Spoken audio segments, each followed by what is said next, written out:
Hey, buddies, it's Tuber. It's time for my end of the year wrap up, and I thought I would make like a top 10 list of all my favorite books, and then I started listing the ones that I gave 5 stars to. Now, I know what you're saying. I gave every book 5 stars, which is true, but I mean 5 out of 5 that I just loved them. So I started making the list, and then I was going to rank them 1 through 10, and then I realized that I can't do that. So I'm just going to give you the 10 books, and I'm going to do them 2 at a time kind of thing.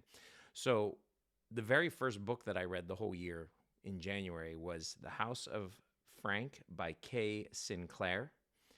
I read this in January. It's a fantasy fiction book. It's about a woman, or a witch actually, who has lost someone and has a terrible time with her grief. And it's about this magical place where you can go to bury your um, lost loved ones and all the people that live in the house that make all that happen. And it was such a nice and weird, different, touching story that if you're going through some sadness, it's a book that could cheer you up.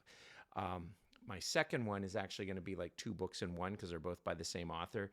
A book I read in February, which was Lost Man's Lane by Scott Carson, and then an arc that I got the pleasure of reading in July for Departure 37, which is out now.